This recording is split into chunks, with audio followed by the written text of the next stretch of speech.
masa demokrasi parlementer. Yang pertama yang harus kita bahas ada perkembangan politik masa demokrasi liberal. Demokrasi liberal adalah sistem politik yang menganut kebebasan individu. Satu, sistem pemerintahan. Sistem pemerintahan merupakan suatu tatanan yang terdiri atas berbagai komponen pemerintahan yang sering bergantungan dan memengaruhi dalam mencapai tujuan dan visi pemerintahan. Bangsa kita sebenarnya bangsa pelajar. Sampai saat ini, tahun 1950-an telah menjalankan dua sistem pemerintahan yang berbeda, yaitu satu sistem presidensial dan sistem parlementer. Begitu juga pada masa demokrasi liberal, pelaksanaan sistem parlementer dilandasi oleh UUD sementara 1950 atau dikenal dengan konstitusi liberal. Yang kedua, kita mau membahas sistem kepartaian. Sistem kepartaian ini adalah jumlah partai politik yang tumbuh atas eksis yang mengikuti kompetisi mendapatkan kekuasaan melalui pemilu. Partai politik merupakan suatu kelompok terorganisir yang anggotanya mempunyai orientasi, nilai-nilai, dan cita-cita yang sama. Tujuan dibentuk partai politik adalah untuk memperoleh dan merebut atau mempertahankan kekuasaan secara konstitusional. Yang ketiga, kita akan membahas pemilihan umum. Pemilihan umum adalah sarana yang tersedia bagi rakyat untuk menjalankan kedaulatannya dan merupakan lembaga demokrasi.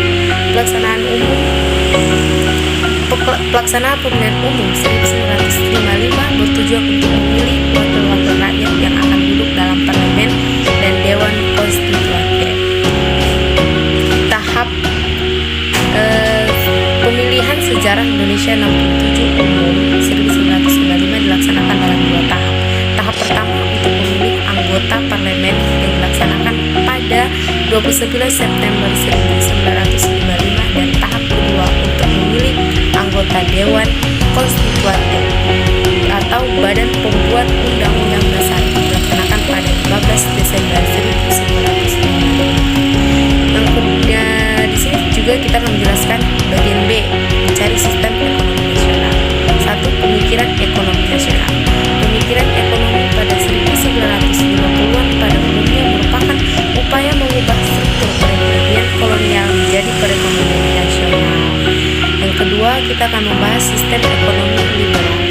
Sistem ekonomi liberal adalah sistem ekonomi yang memberikan kebebasan seluas-luasnya kepada masyarakat dalam melakukan kegiatan perekonomian.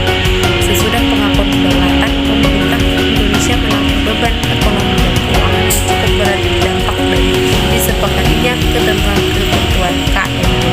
Permasalahan yang dihadapi pemerintah Indonesia pada saat itu mencakup permasalahan jangka pendek dan permasalahan jangka panjang.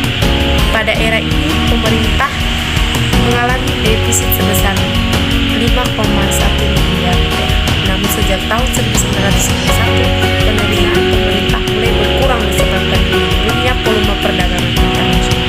Kebijakan yang ditempuh pemerintah untuk menanggulangi permasalahan tersebut diantaranya adalah melaksanakan industrialisasi yang dikenal dengan rencana Silmitron.